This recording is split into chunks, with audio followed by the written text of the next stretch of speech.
Hello, welcome to On Me Head, Son. I am back. Sorry, the first stream didn't quite work for some reason, but I'm here. I'm live for a Saturday afternoon show. Going to be talking about football, the relegation battle already at the foot of the table. Who's going to be dragged into this? We'll be discussing the teams. Going to be looking at the league table. I'm going to be looking at the fixtures already.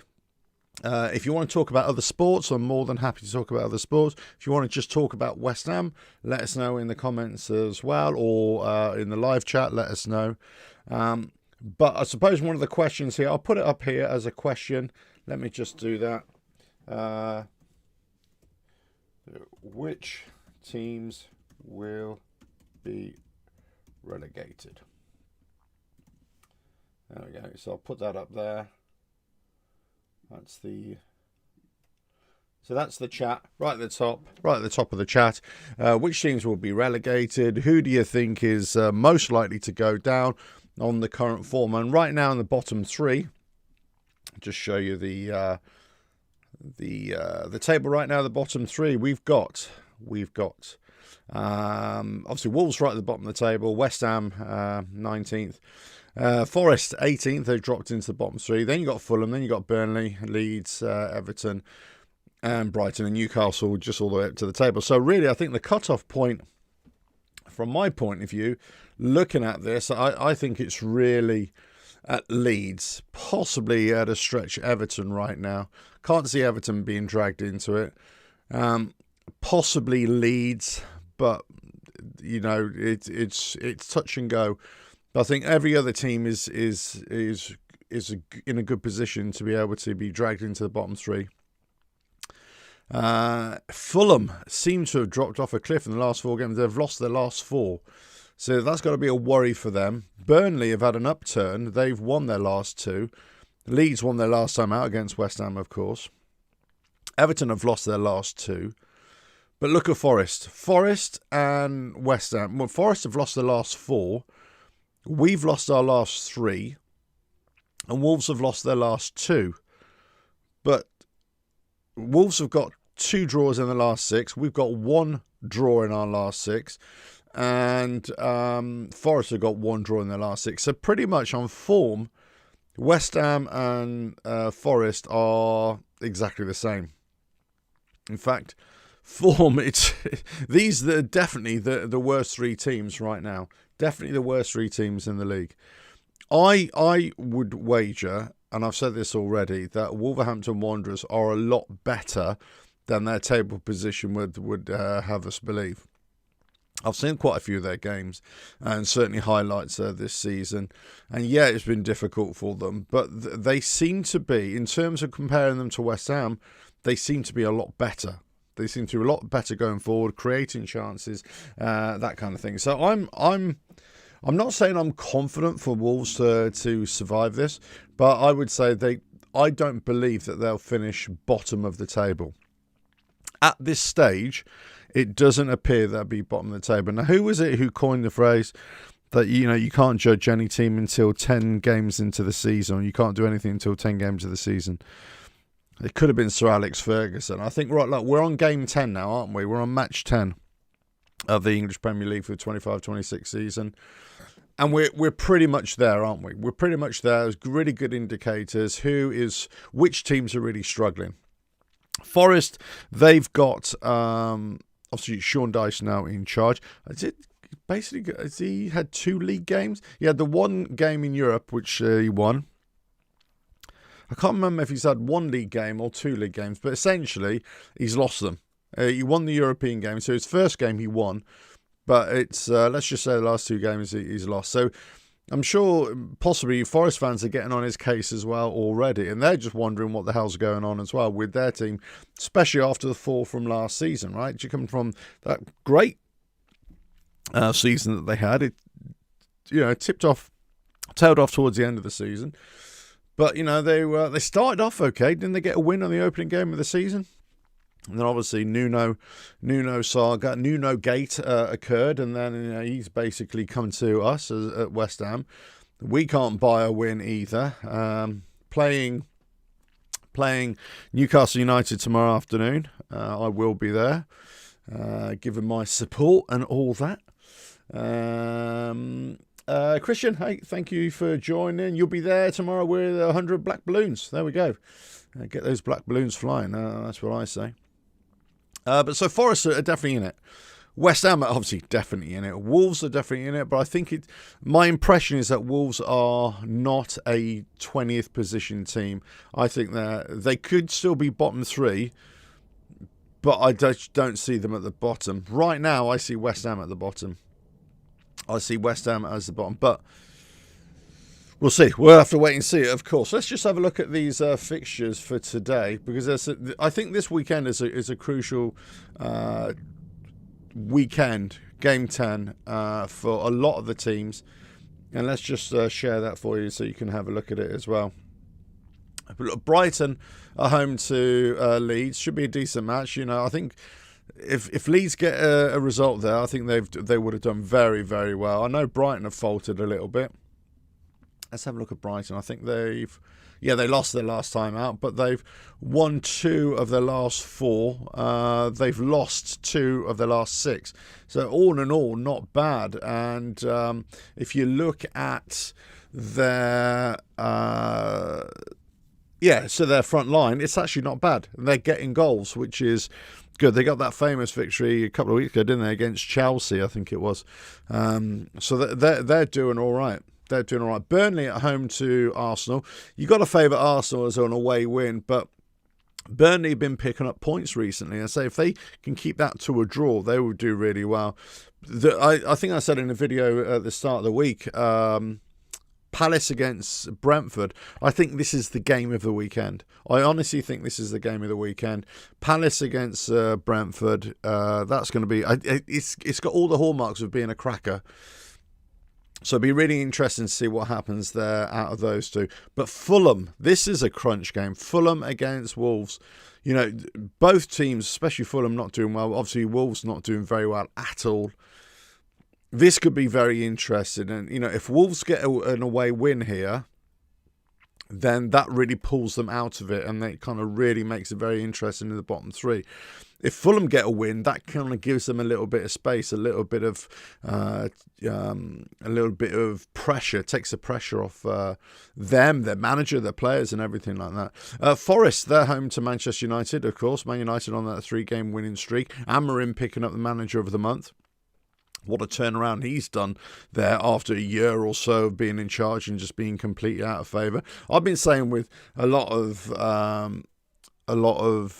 people I know are Man United fans, do you want Amorim? Do you want Amorim, as your manager? Let me just take the screen off here. Do you want Amorim as your manager? Really? I mean, after this? And, it's been a mixed bag. I think some have said, no, get rid of him. He's no good. It's rubbish. He's gone to pot. This is before the winning streak, right? Others were saying, well, no, yeah, we've got to stick with him. Stick with him. See how we go. And, it could be. Listen, they were right to stick with him. And sometimes I kind of look back at the way I've been feeling about our managers and Potter. I said right from the very start of the season he needs to go. But then I said I've been saying the very same thing against Nuno, especially after the 2 last performances, to say and the team selections and the way we've played and his decision making before the game, in game. And I think, well, he needs to go as well. But then you kind of think, well, really, maybe should you just wait a little bit long and see what happens? But there's no doubt that Amorim has turned Man United around in the last 3 games. Can they continue it? Away to Forest, who are going to be defending deep. We know what Sean Dyche is like. That doesn't necessarily mean it's terrible football, but it may not be the kind of football that really inspires the fans up there at Forest.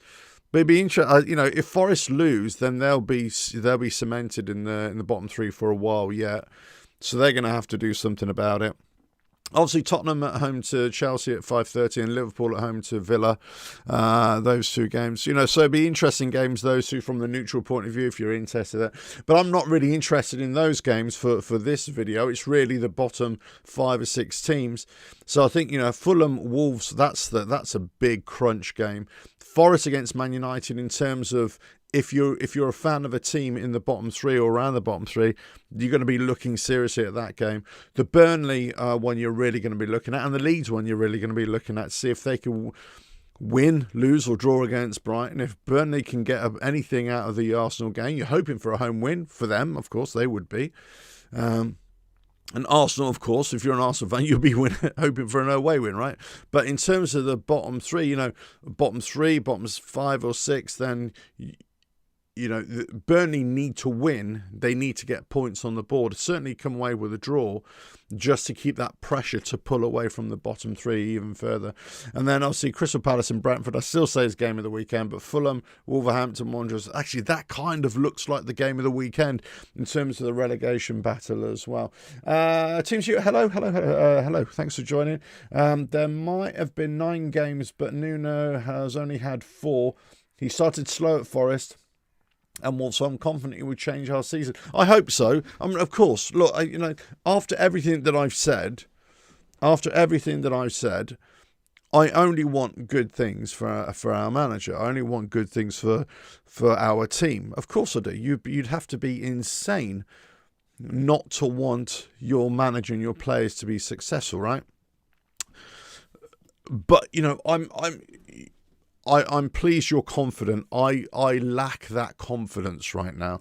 That's all I can say. Until I'm given evidence to give me confidence. Now, the game tomorrow. Let's just bring up the tomorrow's games here for you as well. For everybody. The tomorrow game goes to West Ham. Playing Newcastle United at 2 o'clock, and the Man City at home to Bournemouth, and I believe on Monday, who is it Monday? It's Sunderland at home to Everton, so that'll be an interesting game for there. Sunderland, if they beat Everton, that sort of drags Everton back down a little bit. Man City, Bournemouth, that'd be a cracker actually. Bournemouth for riding high in the way they're playing. But this is a crunch game for West Ham, just like the other teams, Wolves against Fulham as well. These are crunch games because you will need to get, or West Ham, I'm trying to put my neutral hat on here, but I can't because obviously I'm a West Ham fan. But, West Ham need to get a win. But am I confident that West Ham will get a win against Newcastle, who have done really well? I'm not confident there at all. It'd be very interesting to see how Nuno Espirito Santo sets up against Eddie Howe. What players he selects, what formation, what the strategy will be during the game in terms of high press, low press, low block, whether we're going to park the bus, whether we're going to play a very ultra defensive midfield to protect a kind of very weak defence that we've got. Are we going to try and go for counter-attacking? Are we going to try and play Paqueta deep? Or what kind of formation are we going to go in midfield? Are we going to go 5 across midfield, or are we going to go 4 across midfield? Are we, what strikers are we going to play up top? 1, 2 strikers. I think it's really 1, isn't it, Wilson? I think that's the way to go. I mean, there is a talk, to say, well, what about we just do 4-4-2? Just go back to the old school 4-4-2, and see how we fare there, and put Paqueta in midfield with somebody else. Let's say Potts alongside him, and you put you've got the option on the left. Then you've got Somerville, you've got Fernandes, potentially could go there. You've got Guillem if he's even features right on the right. Well, Bowen, I suppose, is the only one that I would say could go on the right-hand side. But then, you put 2 up front, Wilson and Callum Marshall up there.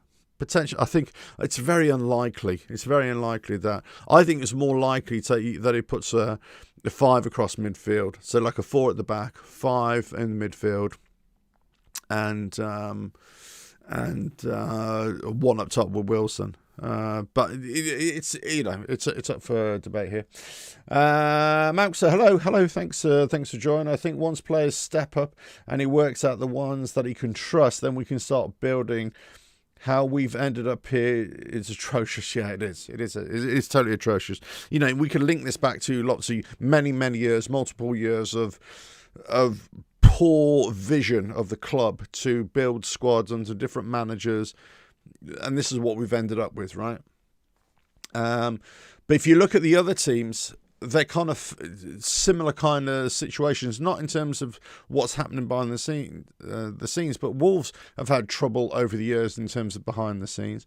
Burnley, of course, and Leeds have just come up, so they're trying to find their feet. Sunderland are doing great right now, but I've seen it in previous seasons where teams have come up, they did fantastic for the first half of the season, then they fell off a cliff, and they end up getting relegated.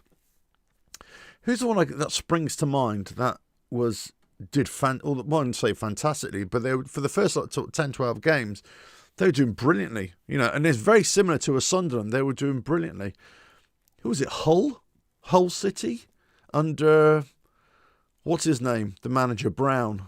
I forgot what his first name was, but they did great at the start of the season. He was being interviewed and he was charismatic and everything was high, and then he just started to get into that rut of poor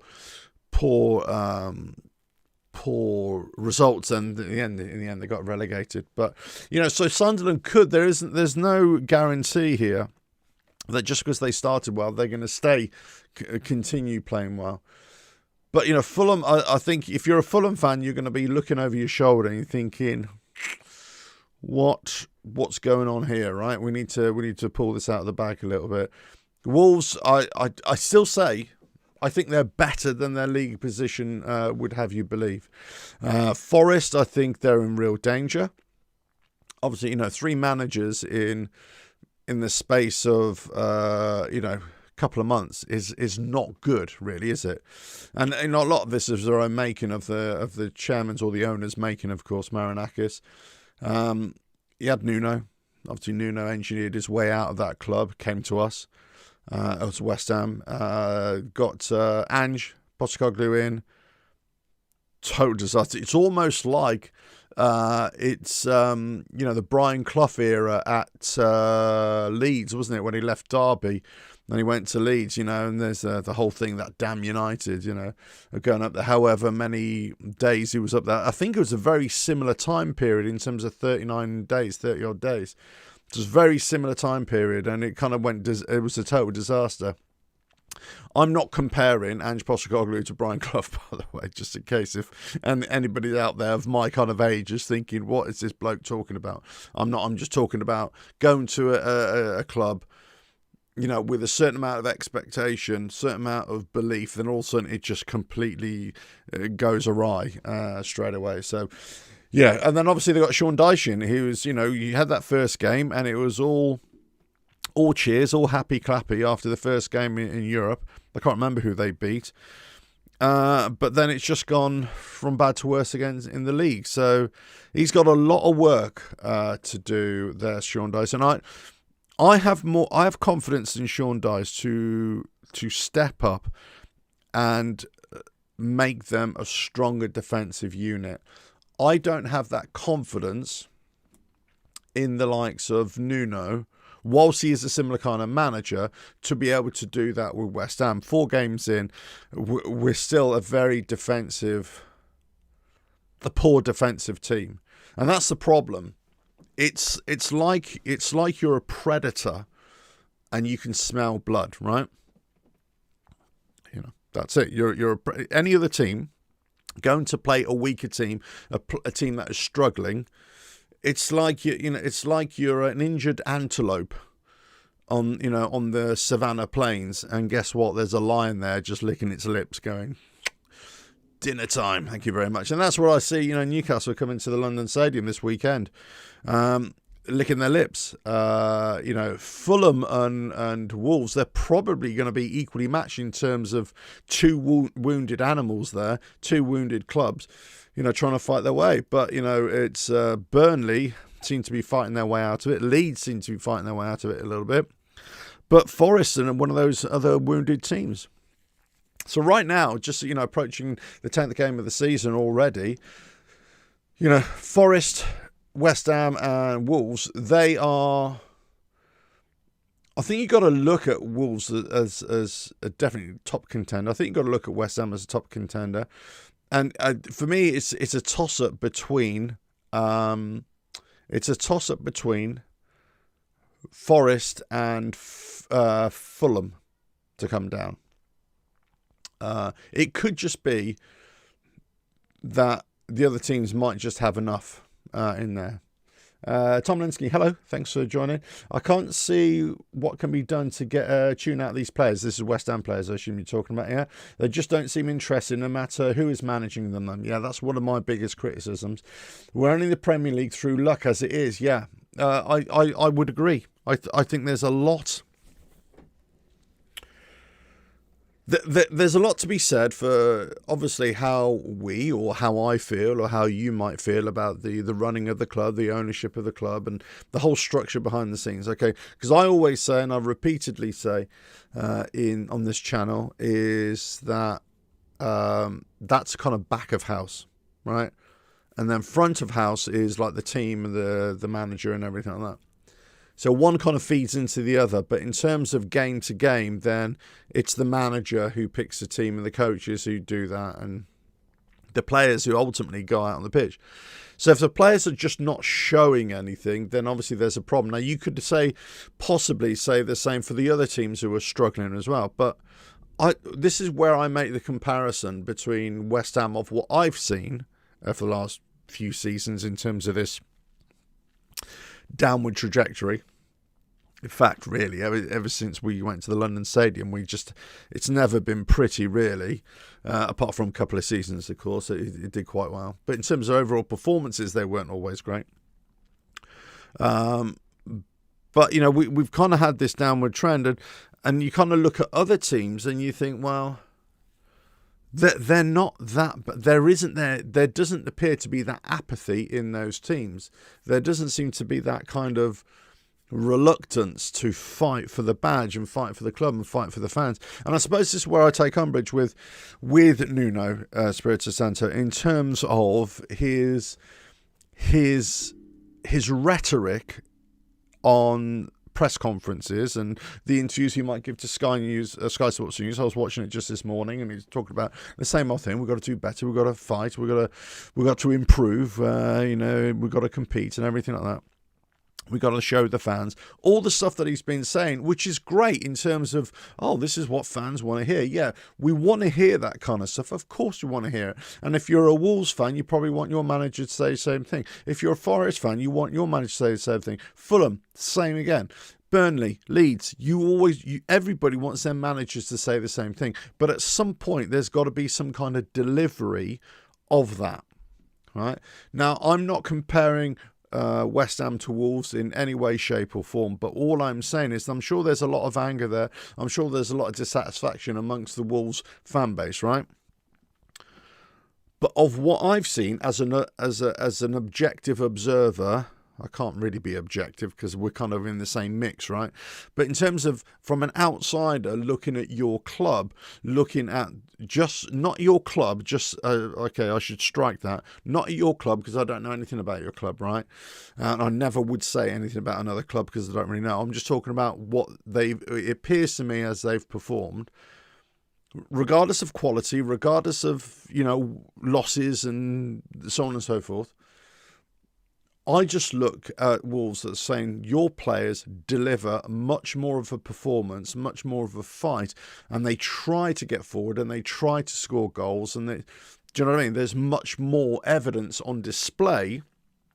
So when your manager talks in similar kinds of things, let's say Nuno Espirito Santo saying in terms of fights, we've got to do this, we've got to improve. There is evidence there for you as a Wolverhampton Wanderers fan to look at it and go, I hate what's happening, I hate this, and we're always losing. But there is something there that I can latch onto. There is something there that I can see at least we're fighting a little bit. What was it, the game last time out? Crikey, who was it against? Burnley? Who was it? Remind me. 2-0 down, you fought back to 2-2. And then in the last minute of the game, you conceded. Well, that tells me that you're not capitulating. You're not being, walked over. That tells me that you've got a bit of fight in you. Now, for West Ham, let's make the comparison here. West Ham have not been able to show that. Have not been able to show that kind of resilience, that fight. That gives the fan base confidence as a whole, right? And I know Team Suit, you are confident. That's fair enough. But in terms of overall confidence within the fan base to believe what our manager is telling us, let alone what he's actually picking in terms of display. So it'd be very interesting. Obviously I'm going to be looking at these results this afternoon and see what's happening and see where we're at. I mean, let us know your thoughts. Who is the bottom 3 to go down? Let us know. I'll be very interested, whether in the live chat now or in the comments afterwards. Let us know who you think is going to go down. Is it going to be West Ham? Is it going to be Wolves? Is it going to be Forest? Is the bottom 3 there for a reason? I think after this weekend's fixtures, I think we're going to know. We're going to know for sure. If you're asking me as a West Ham fan, do I think we're going to go down? I think we are. It would be a miracle for West Ham to get out of this. But I kind of repeat what I was saying in the past, is that because I can only go on what has already been projected, as what's already been delivered in terms of evidence, the games that we've played, the performances. It just hasn't been good. I mean, let's just say the other end of the table, Liverpool, right? Liverpool, they're playing Villa tonight at 8 p.m. They've lost 6 out of their last 7, is that right? In terms of all competitions, is that right? Or 5 out of the 6, probably 6 out of 7, the last competition. So if you're a Liverpool fan, you're going to be really concerned about what the hell's gone on. You're falling off the edge of a cliff. In fact, probably this is the greatest fall off a cliff of champions that I've seen in a long, long time. I know we saw it with Man City last season. They had a terrible time. They went on a really bad run, didn't they? But in Liverpool, there are different reasons for that. There is more. It's not like there's a lack of quality like you see in West Ham. It's not like you see necessarily lack of fight. What you're seeing in Liverpool, again, from an outsider looking in, objectively, it's more of a team dynamic, cohesiveness, and just slight performances dipping. But I wouldn't say that it's been necessarily, you could see Liverpool turning this around. You could see Liverpool. Now, it could be that they, at the end of this, at the end of today, they lose again. Who knows? And if they lose again, what are you feeling as a Liverpool fan? What are you feeling? If you're a Villa fan, you're going to be ecstatic, right? But if you're a Liverpool fan, you're going to be thinking, blimey, tough times, Max, them people who put their blue flag up their butts are the ones Wolves drew with. And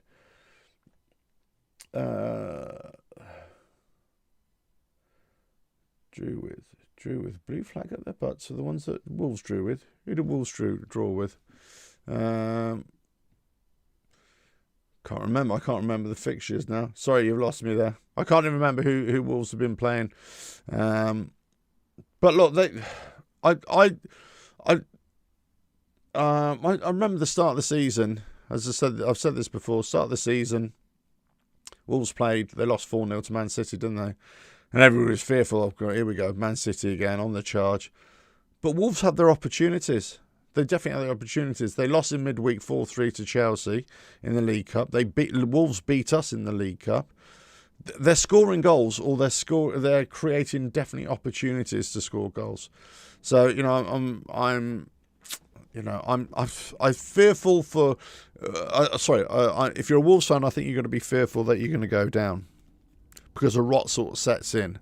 And it's very hard to get out of that mentality. I just think you're in a better position not to finish bottom right now. I think Forest, they've got to turn it around. They've got to be very careful. I've just got a feeling that Forest might pull out of this. And I think I wouldn't be surprised if somebody like Fulham, if they don't start picking up results soon, can be in a bit of trouble.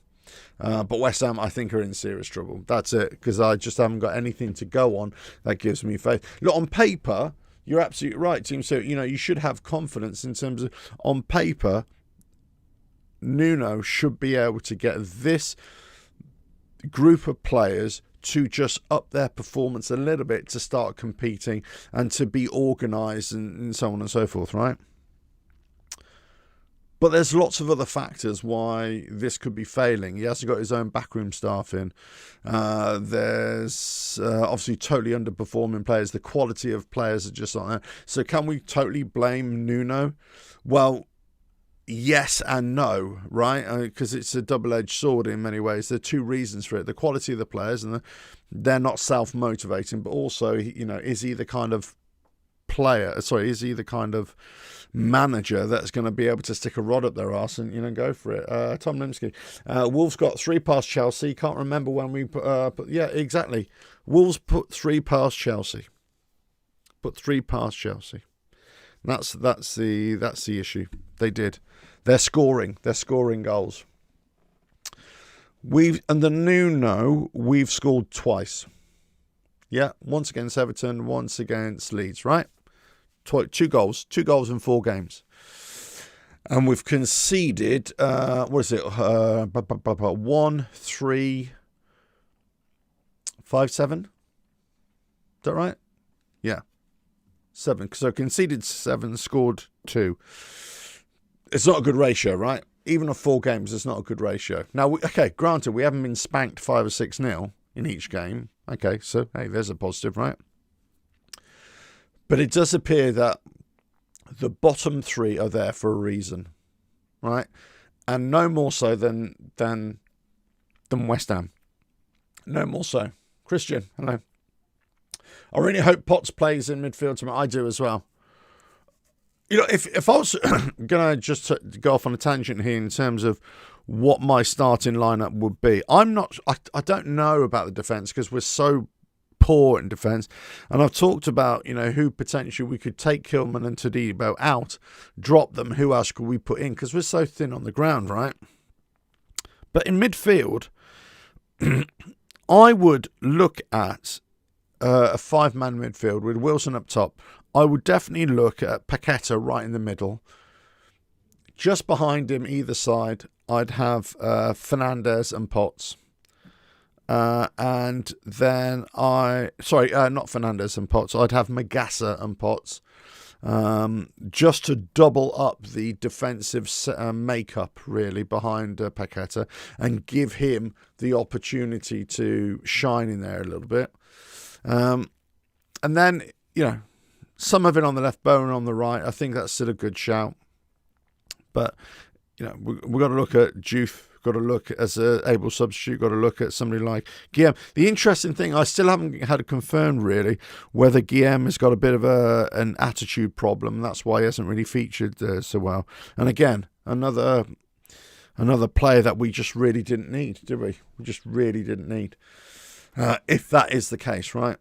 But I think I've got a feeling there's a good shout here to have 5 in midfield and a defensive midfield that will protect Paqueta to let him, release Wilson, Bowen and Somerville with some, balls between the lines, that kind of thing.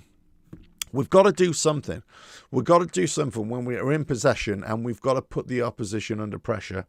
And we've got to try and you've got to try and stop that pressure coming towards us. But if it does, then we need some kind of defensive setup. My worry is that whatever midfield we put out against Newcastle United, it's just not going to be good enough because they're a decent outfit in midfield, right?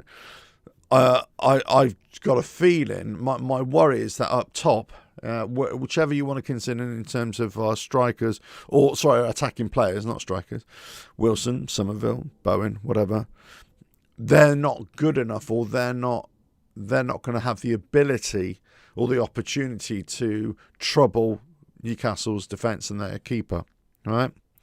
Possibly Bowen has got the best opportunity, we know that, right? So I think there's a real good chance that we could be overrun in midfield, and then would be relatively ineffective going forward. So that's just from the middle of the park going forward. But the biggest issue is going to be trying to defend at the back. That's the thing. So even if we've got Potts in there, let's say, and Magassa in there, or Fernandes, or whomever you want in there, that isn't Souček and Irving, right? Because I think we can all agree that is a bad pairing, to have in there. There's an argument to have Souček with another in terms of Potts, Fernandez, I guess, or whatever you want, right? There's an argument for that.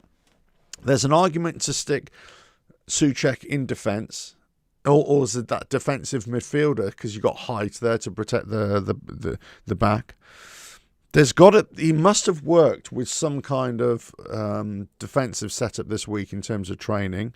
I'm not convinced that he knows how to get out of this in terms of Nuno. Some of the words that he was using, I'm just wondering, does he still think that those two setups against Brentford and Leeds is the right way to go? If that's the case, then obviously, it'll be very, very a problem. I don't think he will, but I will drop Kilman. Only thing is not many other options. There aren't. That's the problem. There aren't many options. I wish there were, but there aren't. But there we go. What can I say? Right, so it's 3 o'clock kickoff, isn't it, today? Be very interested to know your thoughts in the comments below later. Who do you think is going down? I think after today's results, I think we're going to have a much better idea. If Man United beat Forest, I think they're in serious trouble. If Newcastle United beat West Ham in serious trouble. And if Fulham or Wolves, either one of those lose, the other is going to be in serious. Let's just say if Wolves won and Fulham lost, obviously because Wolves win, that would give Wolves a bit of confidence, momentum, but that would shatter Fulham, I reckon. And that would really, put them right in the mix. But I still stand by it. My game of the week, Palace against Brentford. That'd be really interesting to see. Really be looking forward to watch. I'll see what I'm doing at 3 o'clock. I might sort of tune in for that one and see how we go. But if I don't, then I'll watch the highlights as will everybody else. But be interesting. Yeah, Spurs against Chelsea. I've got a feeling that's going to be a bit of a nothing game, a bit of a boring game. Liverpool Villa, I think that might be a good game to watch if you're around tonight and watching that. So I've got other plans for tonight. But anyway, listen, I'll be at the game tomorrow. I'm going to try and get off early in the morning and do a few stops along the way. Then try and get around the stadium area, I don't know, an hour before the kickoff. Get in there and see what's what. Actually, yeah, you just looked at the table. Yeah, Fulham could be brought into it. Yeah, I agree. I think they could definitely be brought into this, and their league form isn't that great at all. So, there's, you talk about in previous seasons, there's always 3 teams that are worse. Well, we could see in the next few months, if West Ham, in particular, are able to pick up some points here and there, like a draw here or a win there, and whatever, it's highly unlikely, right? It could be that there are just 3 other teams that just might be marginally worse. There we go. Right, listen, guys, thanks for this afternoon. Thanks for joining. Really appreciate it. I will say this one thing. Just got to say thank you so much to quite a few people who have sent messages to me and expressing how much they're liking the channel, leaving comments as well, how much they're liking the channel, all that kind of stuff, and the way I'm delivering it, and my style of delivery and all that kind of stuff. So I really appreciate that. Thank you so much. I know you can't always please everybody in terms of this kind of thing, but I try to be balanced. I try to give my honest thoughts, but I suppose I also want to make this. I assume it's obvious, right? But this channel was never started as a West Ham fan channel, right? Albeit, I was a very strong West Ham fan, so it naturally comes through about what I want to talk about and the problems at West Ham and everything like that. Sorry, I got a bit of a cold here. So that naturally comes through. So maybe that's why a lot of the videos sometimes come through as West Ham focus. But I do like to make videos about just normal sports, as football reaction videos about anything. But also, I'm very interested in fight sports as well. So boxing is my number one fight sport, but occasionally MMA I'll talk about, and motor racing as well. I'm really interested in, but So those videos may feature on the channel as well. So just so you know, it's not. Whilst there will be a lot of West Ham content, it's strictly speaking, I suppose, it's not a West Ham channel, right? But obviously I'm a West Ham fan, so. But what I will say about all the things that I'm talking about, West Ham obviously is a big hot topic right at the moment. In terms of, that's not the reason why I'm making the videos, but in terms of, it's a really hot topic about what's going on at the club and the protests, and obviously the predicament that the team is in, of course, right? But it's really noticeable in the last couple of months how more and more, not only channels, West Ham fan channels, but media are talking about West Ham, sometimes positively, sometimes negatively. But also, I don't want to say celebrity West Ham fans, but fans who you wouldn't normally know as West Ham fans, who don't normally talk about football in their day job, they come out and they're starting to talk about it, right? They're starting to talk about West Ham. You got sports presenters, F1 presenters, podcasters, that kind of thing. They're all coming out and they're talking about West Ham a lot more. And that's what I think should happen. More and more people outside of this kind of bubble of West Ham fan channels, and even just like me, a sports kind of reaction channel. Outside of that, it's good that more and more people are talking about West Ham in terms of not only what's going on field, but also what's going on behind the scenes as well, and all the issues that are surrounding that. But hey, do you know what I mean? But it's I just wanted to say that it's and if you don't like the kind of other content that I do, like in terms of boxing, and if I'm talking about something else, obviously just don't tune in, right? But if I'm talking about West Ham, then please come in and join in and let us know your thoughts. If if you're just interested in the West Ham stuff, that's great. There's no issues here as well. But anyway, there we go. I just thought it was really nice that some of them, it's always nice to get positive reinforcement comments, of course, but it's not just about bolstering ego. I've always said, because I've always had channels, and I've got other channels, which are YouTube channels, which I run. But I always say, you got to treat criticism and praise as the same. They're both imposters sometimes in terms of the way they make you feel. It's kind of a false sensation. Somebody can really be positive towards you and it makes you feel really good, and somebody can be really negative and makes you feel really bad. But at the same time, you've got to kind of hold it at bay and just keep on doing what you're doing. And if people resonate with it, great, and if they don't, they don't.